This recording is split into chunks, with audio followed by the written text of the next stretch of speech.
Are you a solopreneur looking to 2 times your revenue to fund your lifestyle and give back?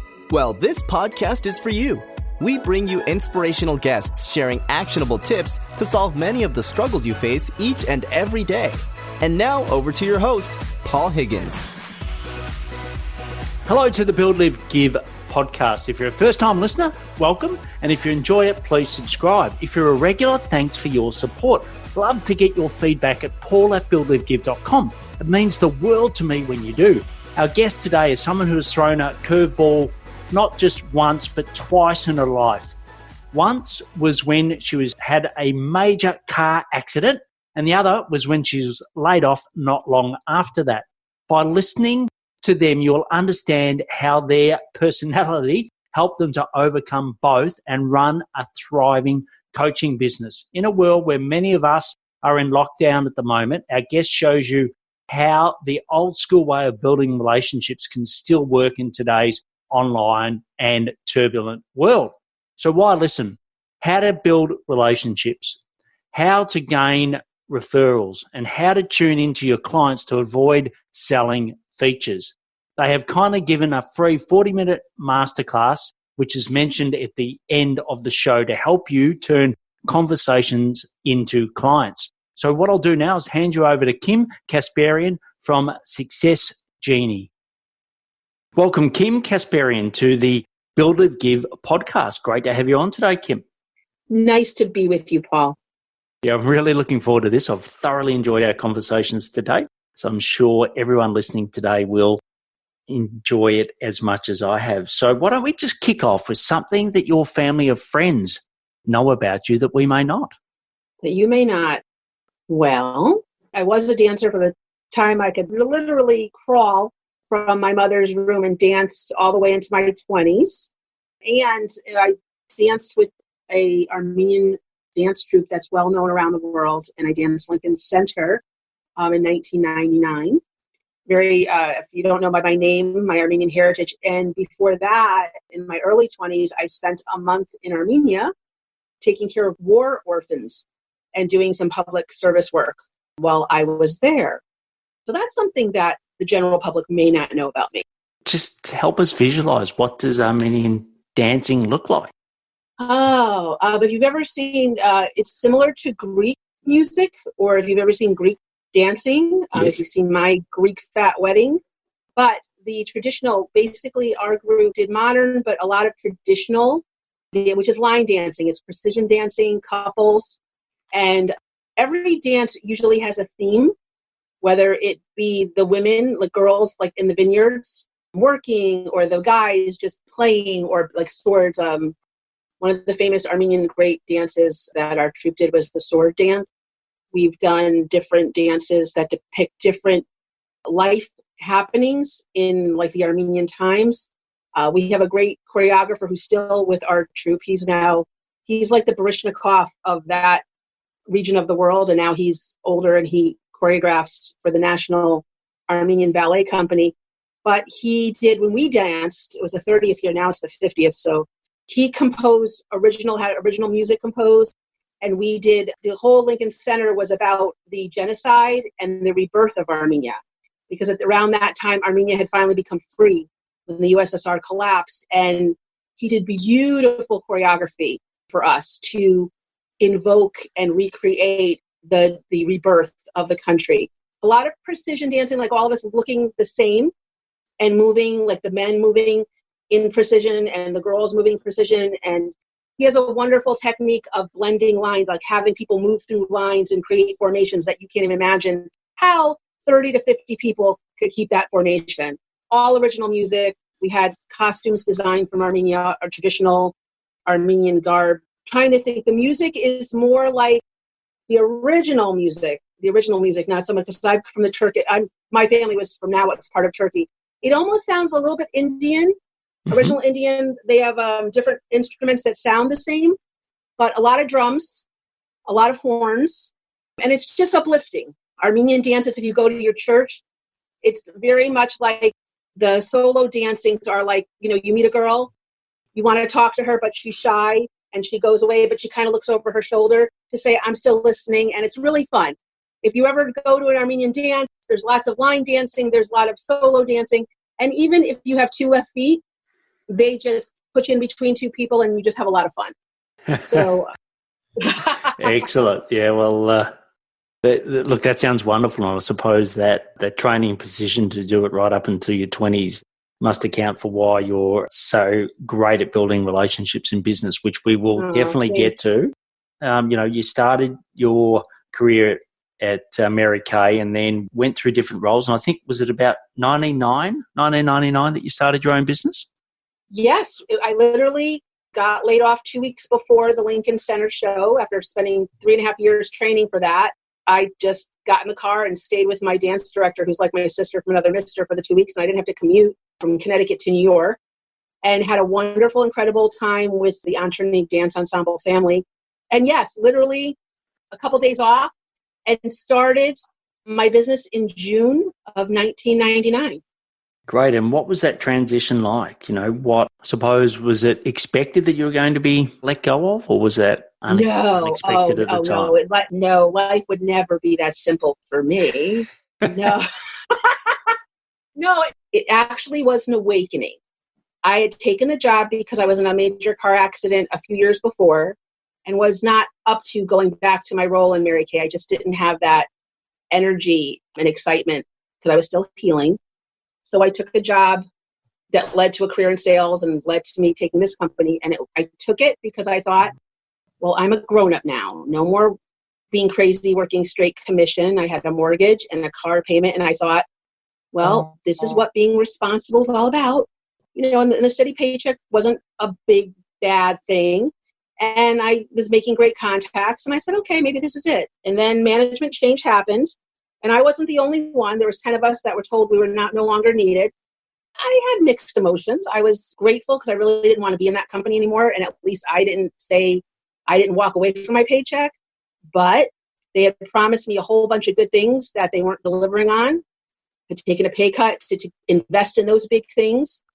And no one asked me if it was a good time to lose my job. No one, checked in on me and realized I put my life savings into my home. And it taught me, it redefined what security was. I live in the United States, and I grew up with wonderfully middle-class family that, did not come from wealth and built it as they went. And they always talked to me about security. And job is security. Not for me. I have never felt more secure than when I've been in control of my own check. Once I got over the primal fear of oh my God, what am I thinking? It was a recession at that time in the States. I didn't have a degree, and no one exactly knew what a coach was. Imagine that. So I just had determination and belief that I had something big to offer the community. And I felt I would better serve to do it on my own, where no one could tell me to do things that were opposite of the results I could give them. And I've never felt, there's been a lot of twists and turns, and I cannot tell you how many days I would say, I just look up to this guy and say, the mortgage is due on the 1st, right? Okay, just checking. Okay. But every day I would receive a blessing. I would get a phone call. I would get a lead to do something, and it would just turn out to be the right thing to do. And I haven't turned back. That's brilliant. And who sort of supported you through this transition? Was there, I know you're a coach, and we're going to go into more detail on that, but was there particular people that coached and mentored you through this, or did you, basically learn as you went? Oh, no, I didn't have time to learn as I go. Yeah, that would have been suicide. I had 3 mentors/friends. They were a little bit older than I was, and they had already started businesses, and they had raised families, being, single parents and being entrepreneurs. So the minute I got fired and I got out of my car to go back to Connecticut, they actually had me drive from Connecticut to New York to go find out I didn't have a job. And I called them, and I was in tears. And they're like, "Are you okay?" I'm like, "I'm great. I'm just calling you to tell you the best thing in the world just happened to me." And they were like, "The best thing, huh?" And I'm like, "Yes." And I told them, and they were like, "We got you." And they go, "What are you going to do?" And I said, "I don't know. I'm going to call you when I get home tomorrow, and we will discuss it over breakfast, because that's all I can afford at the moment." And that's what we did. And one of them was a business coach already, who had proven his value to me years before. It was just a conversation of how can you help me this time? And I tried not to fall over fall out of the seat at the diner when I heard the investment, but I just said, can we make this a little bit flexible and can I do installments? And he said, yes. And I said, okay. And I said to him, just as long as you understand me and we're on the same page, I need to make a specific amount of income in 30 days. Otherwise, I'm taking over your condo. And I said that to him 7 years before, and I never had to do that. So yes, without my coach, I would not have made the money I did in 30 days. I would have never been making six-figure income in 90 days. He was there for me emotionally. He was there to teach me what I needed to do first, second, and third, even though my mind was telling me to do it third, second, and first. Yes. So yes, my relationships were key to me just stepping out on an invisible bridge. What's some advice that you can give to everyone now based on what advice he gave you back then? You know, you talked about first, second, third, but what was the key bit of advice that sort of sticks in your mind from that period? Be clear on who you are and what you want to do. And that has to come from inside. You know, I had my doubts that I don't have a degree and I didn't come from corporate. I worked in entrepreneurial sales, and he just helped me let go of that. And he said, if you have this idea, you can do it, but you need to know who you are. And he helped me do that and what you want to do. And he also focused on me on, because I had really big dreams, the things that I'm doing now. And he said, that's great, but what do you have the credibility to get paid right now? What do you have the credibility to do that'll get you paid right now? And then he goes, and then once they're in, you can share all this extra stuff that's so valuable. But people do not buy intangibles, because we were in the coaching industry and no one even know what a coach was, but never mind. I deal with, mindset and sales and how do you do that? And my approach is from within. So he really, really almost, and rightfully so, crazy glued my pants to the chair, because all I was like is, you don't understand. I need to sell. I need to pay the rent. I need to pay the mortgage. I need to sell. I need to sell. And he's like, yes, you do. But until you sit down and make the intangible tangible, no one's paying you. And we had roundabout fights about this. Somehow he did not know what desperate situation I was in. And because he understood exactly how I was creating something out of nothing, he was very firm and very kind to help me, because he knew what my market needed in order to know me, trust me, and pay me. So my tips to everyone is, it really hasn't changed. You're not going to wait until all the lights turn green, and you don't have everything figured out right now. But you do need to know who you are, whom you serve, what they need right now, and whatever you're doing, you need to make it real for your ideal client so they can touch it, feel it, experience it, because that's what it takes for them to invest in you. Yeah, look, and that couldn't be wiser words given the time we're in. I just got off a call with a lot of my clients talking about this, and I think it's so easy when we're just so sales focused orientated and we forget about the client. I think these difficult times have actually forced us to really think about the client and think about the content that we can give to add value to that client. So I think that's definitely a silver lining out of these really difficult times. But what we'll do now is go into the build section. So when people come up to you, Kim, and say, what do you do? How do you help people? What's your reply to that? My reply is, I help business owners, sales superstars, and corporate leaders gain the confidence they need and the competence to create clients quickly, to have authentic conversations that get people to understand what they do, why they are needed now. And I do that in a way that doesn't require, even though much I love this technology and I don't want it to ever go, very low tech, high touch way. So most people think they have to be all tech, like guru like you. And I tell them, not really. Yes, it's great. If you know how to do it, awesome. But what you really need to know how to do is connect, communicate your value and the problem they have and how you can solve it, and then learn how to invite them in to have that problem solved. So that's what I'm known for. I'm a relationship builder. And when I started, I was known for helping people triple their sales in 90 days.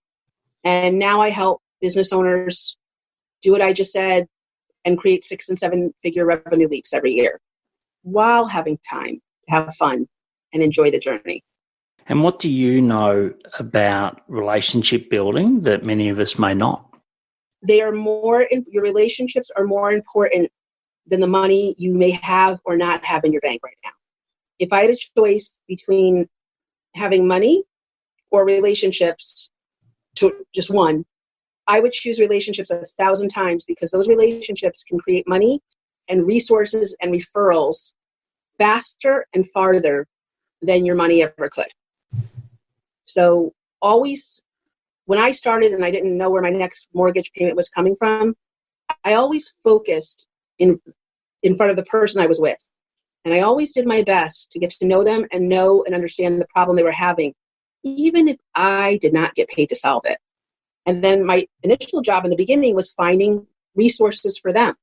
And if I liked them and it worked out, I'd keep them for myself and say, okay, I'll refer the next client to you. And that's literally, my relationships are what allowed me to transition from phone sales to staffing to coaching within a month. Because everyone said, Kim, you've been always a great here, there. We can't wait until see what you see. They couldn't wait to see what I did next. And because they knew me, because they knew my value and how I treated them in 2 other careers, they were already sold on the next thing I was doing. And those relationships opened doors that I would not be able to open 20 years later with the reputation I have. And, the time we were recording this is, right in the middle of the COVID-19 in 2020. So whenever you're listening to this, if you're listening to it when it's first released, you're probably feeling challenges like most of us have never felt before. I certainly know for myself, it's extraordinary times. What differs, Kim? Or does it differ at all between how you build a face-to-face relationship versus how you build one online environment at the moment where we're forced to do everything online? Well, right now we kind of are. And it's what's nice about online, what I'm enjoying about online is that, like with Zoom and like BeLive TV and all the other great tools, we can see a FaceTime. We can see each other's faces. As human beings, we need to see and feel each other. So I think, right now, even though it is overwhelming what we are dealing with, and I have anxiety and concerns like anyone else on any given moment, I kind of feel like old school is the new school. Up until this, people were kind of like, oh, nose to nose, knees to knees, that's so old school. But what people, especially the younger generations, is that at some point, even though I love technology, no one's giving you their credit card for tens of thousands of dollars without ever having what we're doing, Paul, without having a conversation. And that's showing up before the pandemic. That was being felt in corporate. The younger generation is so talented, so gifted, but because they've lived their whole life on social media, on technology, they're afraid of the conversation.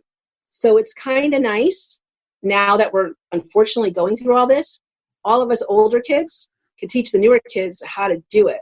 So I kind of feel relevant, like Madonna. I'm reinventing myself again.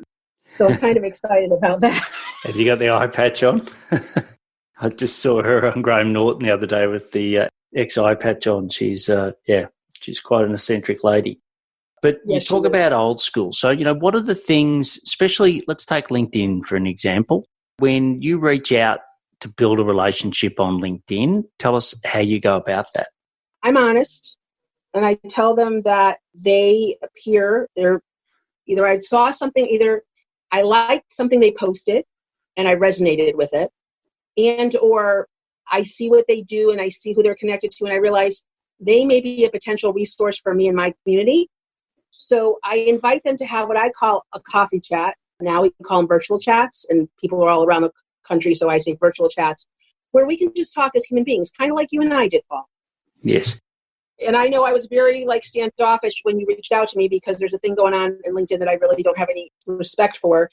I call it hit and run snipers, where it's like, hi, can you stop what you're doing in your busy day so I can talk to you about buying from me? I think you'd really like it. So after the 100,000th person, to say, I really like to get to know you better and join your network, only to be barraged with an offer that I haven't even gotten to know them yet to see if they're even can do what they're telling me.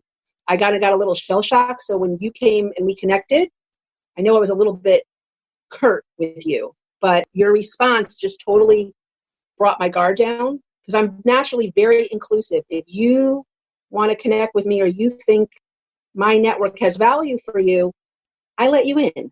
I let you in. And then as I get to know you, trust you, I am totally willing to make specific referrals for you.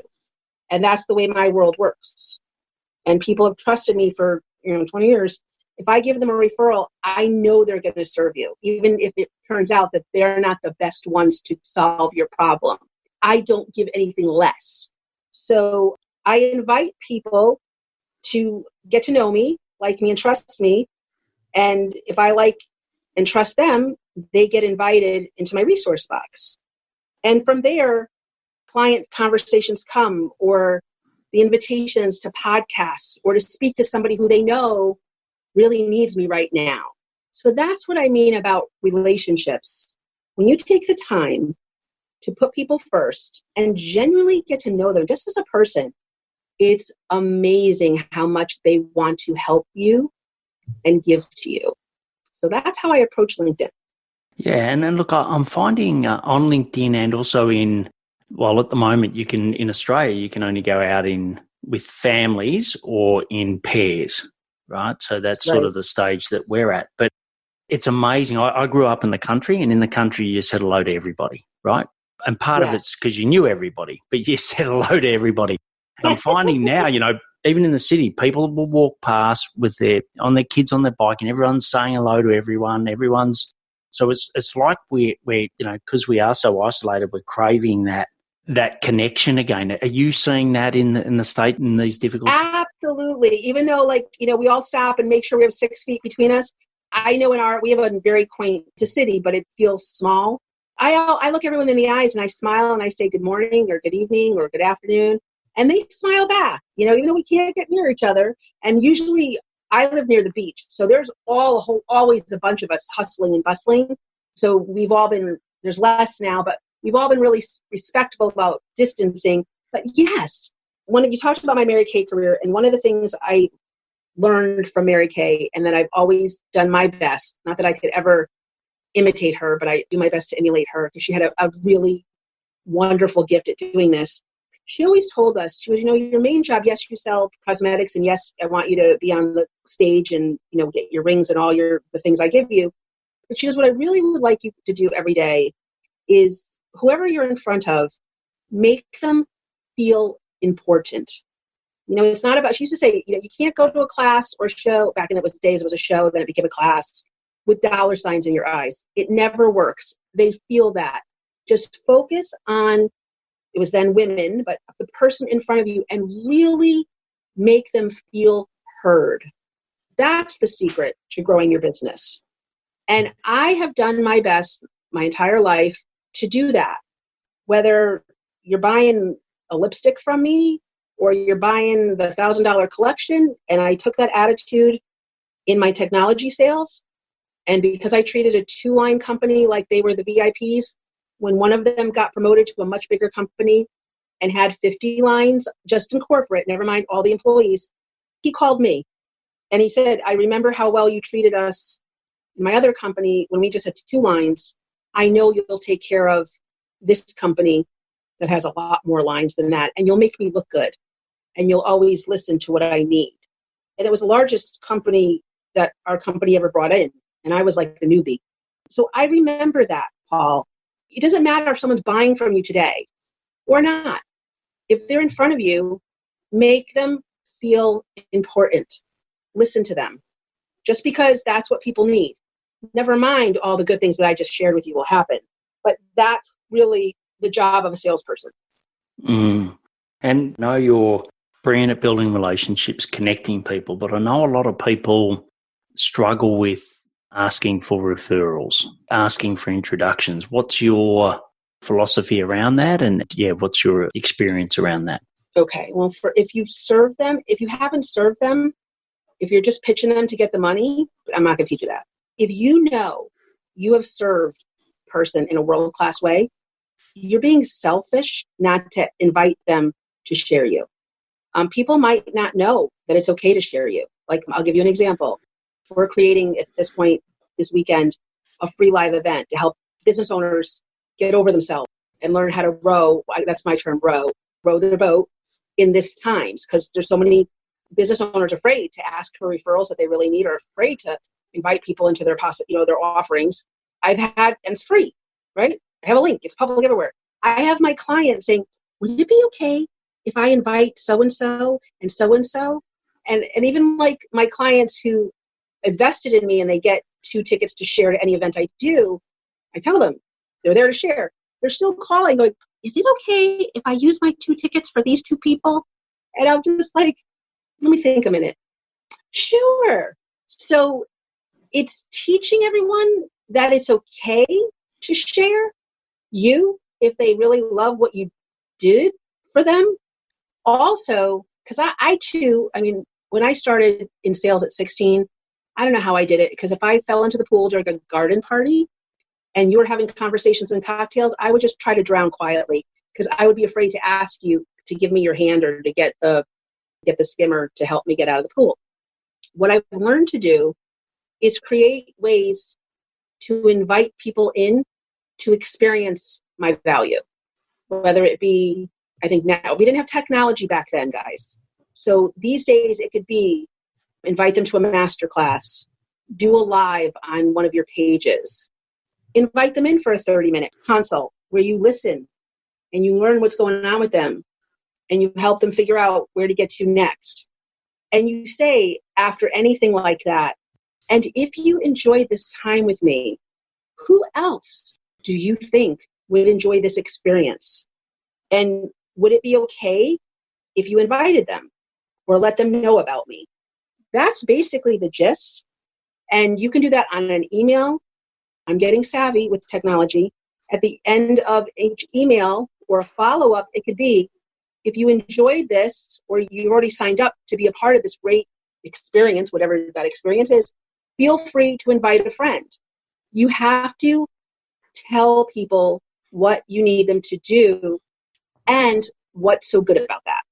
Yeah, I think it's a great point. And I think at the moment, we just had a discussion then amongst the group that I spoke of before, and it was like, when's the time to give value and when's the time to talk about the future? And for you at the moment, I know that you're close to the real hotspot in the US at the moment. What's your advice now? Obviously, when people listen to this, it might be past that, but for you, what's your advice in tough times like this on adding value versus actually, asking, talking about growth? Okay, so I've never lived through a pandemic of this proportion. We've lived through pandemics before, but remember, I grew up my business in a recession. So the feeling is the same. Maybe not to this magnitude, but I grew my business up in a United States recession, where maybe other parts of the world were doing great. So here, this never gets old. Provide value first. Make people your priority and provide value first. Now, do not be the endless, Mother Teresa, God bless her soul, of giving. That's not really giving. That's being selfish too. Because if you give them too much value with no way to digest, which they will not be able to without what you call features, Paul, or our guidance, right, and our help, you're leading them into a false sense of security. And they will try to take the leap off the cliff because, well, I felt so great when I was in front of her or him and I can just do it. And they can't. So that's even worse. Giving too much, in my opinion, is worse than not giving at all. But if you like referrals quickly, give a little and speak about their big problem. Most salespeople make the mistake about talking features first. That's not going to work. Speak to their big problem. Grab their attention. Give them a small taste of your features or your value. And then you ask them, how does that feel?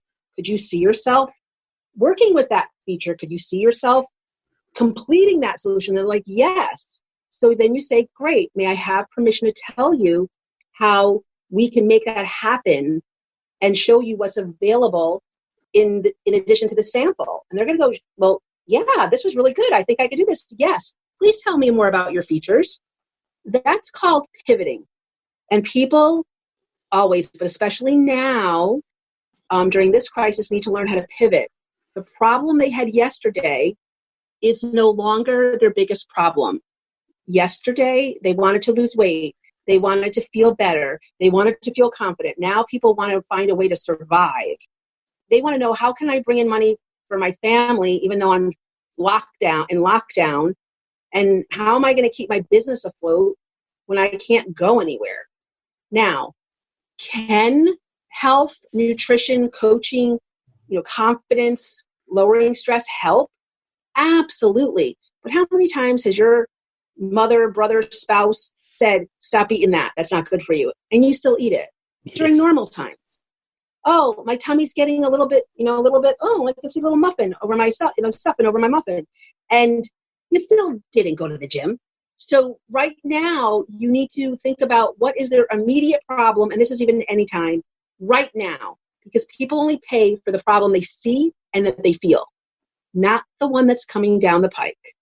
And we are living that truth, at least in the United States right now. Yeah, and I love the saying, a hair on fire problem. It's got to be something that is really tangible. And I think you're dead right. And to them, yeah. Yeah, and correct. It has to be called to them, not to us, because we already know the solution, and we want to talk solution or what you say features, right? You want to do the feature. Until they acknowledge the problem and they say, yes, I am having that problem, we really cannot introduce features. Yeah, fantastic. Well, before we go into the live section, I'd like to tell you about my book called Build, Live, Give.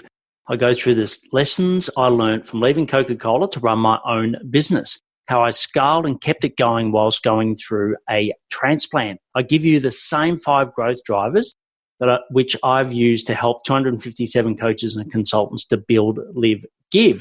And in it, to Kim's point, there are some excellent immediate actions you can take to help you survive, not just grow. So go to buildlivegive.com/book to get your copy today. And of course, there'll be a link in the show notes. So the next section is the live section, Kim. And tell us about your daily habits which make you successful. Okay. I call them, and I've coined the phrase, show up to go up activities. What I've learned through several trials and tribulations, it's not about how many calls you make and how many business activities you do. It's about expanding yourself and your bandwidth to receive success, not necessarily achieve success. Although there are activities that if you want to grow a business, you need to show up to. So the qualifiers for what I'm about to share with you, because I'll share with you mine, but the listeners are welcome to create their own show up to go up activity plan. It's things that put peace in your spirit, joy in your heart, profit in your pocket, all at the same time. So the 5 things, if I do every day, allow me to exponentially create possibilities that my brain can't even handle right now, but they come because I'm just showing up and being present. This is what they are for me if I can remember them off the top of my head. Meditation, exercise, fun, a thing that I call respecting the money, building my relationship with money, showing gratitude for my money, keeping my mindset clear with my money, and at least on my worst day, 1 cash flow activity a day, like tangible cash flow activity a day. Because there's some days you're lucky if you get anything done. And on good days, you can get more than what I just said done. But what I have found when I get into like business mode, I find it sometimes difficult to remember to eat, to exercise, to slow down. So by focusing on these activities, and I think I substituted respect the money for actually eat healthy food every day. So these seem like very sublime, but those 5 things are what have allowed me to create 6 figures through really incredible trials and tribulations like Paul has experienced too. He knows what I'm talking about. And allowed me to receive referrals and opportunities that even still now, I would not have been able to create myself. So that's what I do every day to stay focused on my solutions, to be open to my possibilities, and always have the ability to think outside of my box. Because there's always going to be a problem. No matter how high you go, no matter how big you get, we're always going to have obstacles. And doing these things every day, these 5 things, allow me to naturally, energetically turn the obstacles into opportunities. That's what I do. Well, your partner, Angelus, he's listening right now, and he would love to hear from you as to the support he's given you through this whole journey of yours? So, just tell him the support he's given you. Yeah, you're going to make me get emotional now. There are no words for the support that Angelus has given to me. And I can say, and I've had a lot of people in my life, no one has ever made me feel more supported than he has, even in his worst moments. Never have I felt alone since he came into my life. And all these things that we're talking about over the past, been together literally 20 years, almost. Yeah, I met him in the beginning of my business. He has given me support to take risks and to believe in myself and, to hold me back from like doing crazy stuff, like giving so much till I like have nothing left. I wish everyone has or will soon to have an Angelus in their life. You never go up alone. And I'm so honored to have him as my partner. And like he says to me all the time, he goes, the best is yet to be. And I believe that. Excellent. Well, that's a pretty good wrap, Angelus, but sounds like it's very deserving. So the next section's the give section. And what's a charity or community you are passionate about and why? Right now, I feel strongly that we have the opportunity to give. I don't always choose this charity, but right now I think it's a paramount, is the Red Cross. Because in times of unthinkable emergencies, they're the first ones to respond. And right now, they are telling us there's a shortage in the blood supply. And even if we weren't going through a pandemic, people's lives have been saved by having adequate blood on hand. So for today, if your heart tells you to give, I would ask that you give to the Red Cross. Yeah, look, couldn't have said it better. So the last section is the action section, and it's a rapid fire. So I'll ask you questions and get rapid fire responses. So what are your top 3 personal effectiveness tips? Put yourself first. Whatever you want to give to the world or give to your clients, give to yourself first. You'll always have more to give. Focus on the solution or the opportunity, because where focus goes, energy flows, especially money. And if you focus on a problem, you'll get more problems. You'll only see more problems. Where if you focus on the solution, even if you don't have one yet, like the genie, it will appear. And make serving people a priority. The more you serve, the more you learn. The more you learn, the more you can adjust. The more you adjust, the better results you get. And what piece of technology could you not live without? And I know technology, as you said before, is not your favorite, but given the environment. We're frenemies. We were enemies, now we're frenemies, and we're starting a new dating relationship. Beautiful. So in that honeymoon dating period that you're in, what's a piece of technology you couldn't run your business without? Right now, it would be Zoom. Zoom is my new bestie. Zoom is making it possible to serve my clients right now in the way that I just desire and they deserve to be treated. So thank you, Zoom. Amen to that. What is your best source of new ideas to improve you and your business? Tuning in, connecting what I call your inner genie. Some people call it their higher selves. Some people call it the divine. I do my best, and it's not easy for me. My brain goes really, really fast, is to tune in to the divine and write 5 things that I'm grateful for every day. Priceless. Gratitude, I call gratitude, if you come from the Christian faith, you know the character Lazarus, and Jesus brought Lazarus back from the dead. You can have a deal on life support or something. You just think, oh my God, I'll never get through this. Sprinkle a little gratitude on the situation, and it comes back to life in ways that you can't even imagine right now. So that's my tip. Well, the big question, the last question is the big question, right? I always save it to the end. So what impact do you want to leave on the world? My desire is to leave a legacy behind when I'm no longer here, to leave behind the message and the steps to get people to realize that success is their birthright.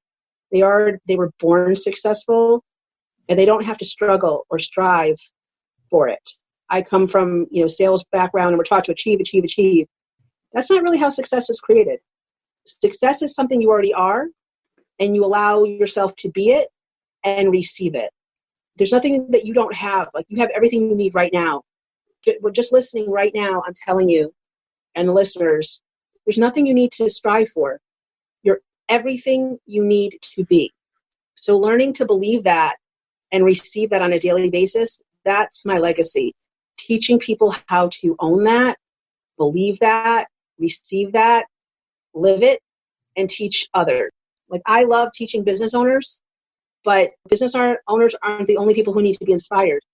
So I think I am living my dream. When I was 13 and I was going through really a tough time, I said, if I ever survive this, I'm going to write a book for little girls so they never have to go through this alone. And I didn't realize at the time I wasn't alone, but it didn't feel that way. So my legacy is to let people know that they're connected and they are something so much bigger than they even can imagine. And if they can just tune into that a little bit, they would be so excited about who they are, what they can do. And I think the world would be a better place and a space if we all knew that. Yeah, and look, Kim, no better words given the environment we're all in. I don't even know where we're going to be when this podcast goes live, but I think everyone that's lived through the current pandemic, I think, getting back to the wise words that you've said is incredibly valuable. And I think a lot of people will strip back the complexity of life and get back to what... I wish that to be. Yeah, I would love to. If that's the good that comes out of this, Paul, I think the future is going to be very bright. And if people learn to define their own personal meaning of success by what puts peace in their spirit, joy in their heart, profit in their pocket, all at the same time, then I really feel I've lived long enough to do something great for the world. Excellent. Well, look, I know, Kim is brilliant at building relationships. I had, like she said, when we first reached out on LinkedIn, I probably didn't approach it the right way. Then I talked about the value that I wanted to give, and then Kim being so generous in the way that she's shared my knowledge through her community. So she is brilliant at that. If you want to find out more about what Kim does and actually get a 40-minute masterclass on what Kim does, you can go to turnconversationsinToclients.com.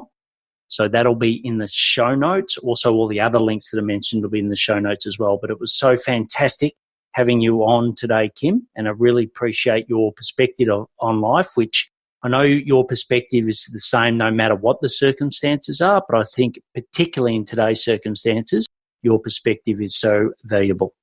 Well, I appreciate you inviting me, Paul, and basically our relationship is a tangible result of what we've been talking about today, right? When we met, we didn't know this was going to happen because we didn't know each other yet.